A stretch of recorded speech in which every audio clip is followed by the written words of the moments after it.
From the 1011 Now Alert Center, This is the Night Beat. sponsored by Pella Windows and Doors of Lincoln. Good evening and thank you for joining me. I'm Jessica Blum with your headlines for Tuesday, February 24th. First,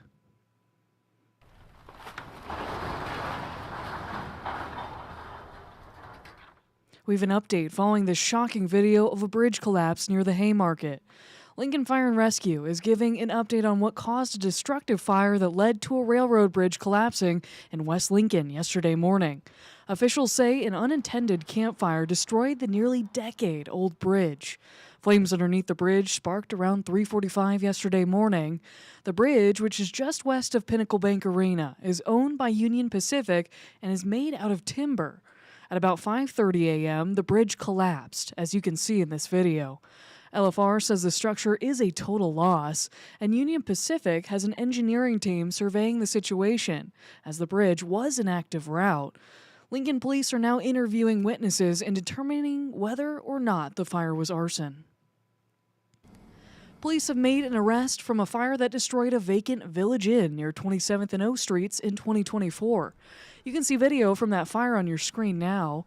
According to an arrest affidavit, 40-year-old Matthew Kempston was seen on security video jumping out of a window and smoke coming from the roof just moments later.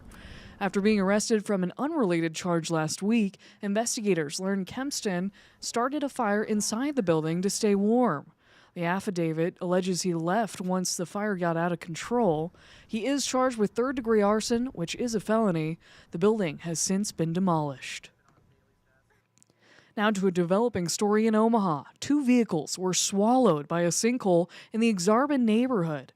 Take a look at these photos from our sister station WOWT.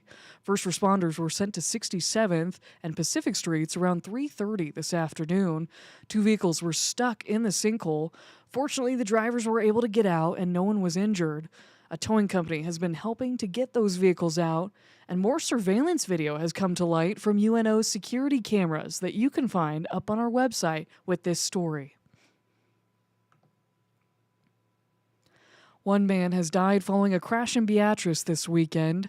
According to Beatrice Fire and Rescue, first responders were sent to the crash about a mile north of Highway 77 and Sargent Road around 1:30 in the afternoon Saturday. Police say the car was heading south when it left the road and crashed into a tree in front of a home. Crews rescued the driver, 63-year-old Curtis Hansen, and he was taken to a hospital where he later died. Police are investigating this crash. Nebraska may soon be leading the push in finding missing Black women and children. A new bill creating a task force to study the issue is working its way through the legislature. There are 350 missing persons listed in Nebraska's Missing Persons Clearinghouse, 82 of whom are Black. That's a little more than 23%, but the Black community makes up less than 6% of the state's population. That's where Senator Ashley Spivey comes in. The Omaha legislature bringing LB 751 to the unicameral this session, which would commission a task force and a study into the causes and solutions to the number of missing Black women and children in the state. Together, the Nebraska State Patrol and Commission on African Americans will meet with everyone from community organizations and local law enforcement to the feds, aiming to find the barriers into investigations of missing Black women and brainstorm ways to correct them. My hope is that, again, we bring all of these different perspectives, everyone that's a part of this ecosystem that cares, to really help create the strongest solutions possible. The Nebraska State Patrol doesn't have specifics on when the study would take place. Spivey's bill would require them to submit a report to the legislature's executive board by June of 2027. Spivey is hopeful it builds enough partnerships to find real solutions. Videos from across Mexico are continuing to pop up across social media of vehicles, buildings, and more engulfed in flames.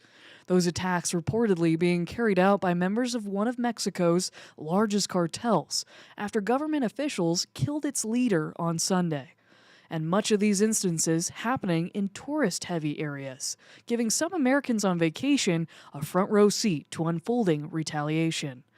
On Sunday morning, Jay Wilkinson of Lincoln was with his wife enjoying his second day of vacation in Puerto Vallarta when his morning cup of coffee and a viewing of the men's hockey Olympic final was interrupted by a plume of smoke coming from just blocks away.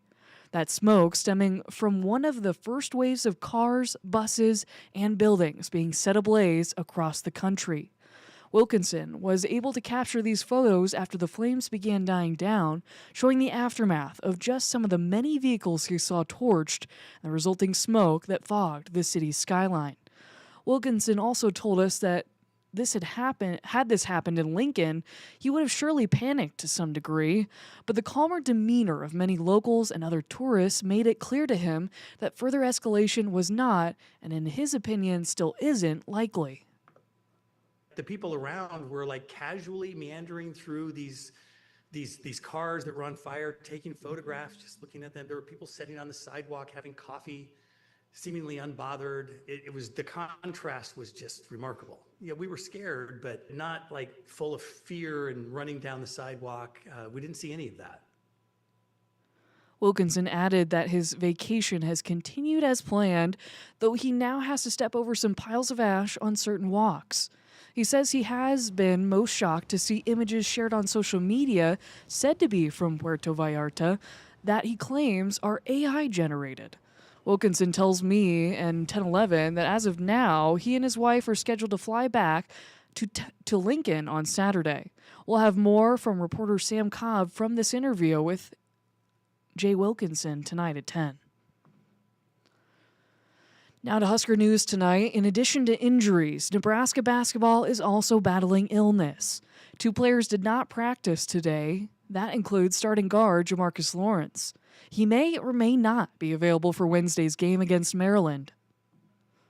The way this thing has worked with Rank, with Burkay, is it's really bad in the mornings. So, hopefully this runs its course over the rest of the day. It seems to be 48 hours, and then the guys progressively start feeling better. We're doing everything. Nobody wants to get sick right now. Like, our nutritionist is doing all he can. Our team doctors, we're taking all the steps, and we're trying to stay as healthy as possible. Nebraska is back in action on Wednesday. The Huskers will host Maryland. It's a 6 o'clock start at Pinnacle Bank Arena. Finally tonight, and rounding out your night beat, is a check of the 7-day forecast. Mild temperatures throughout the rest of this work week. We will have a chance for isolated thunderstorms in southern Nebraska the second part of Wednesday. That'll come as a low-pressure system passing from Wyoming through central Nebraska will bring some scattered light rain showers.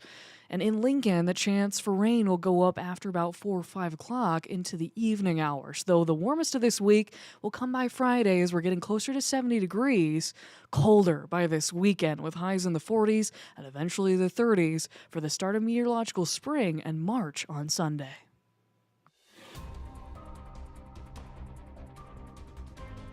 You've been listening to The Night Beat. Sponsored by Pella Windows and Doors of Lincoln. Watch, listen, and stream on the 1011 app on YouTube or wherever you get your podcasts.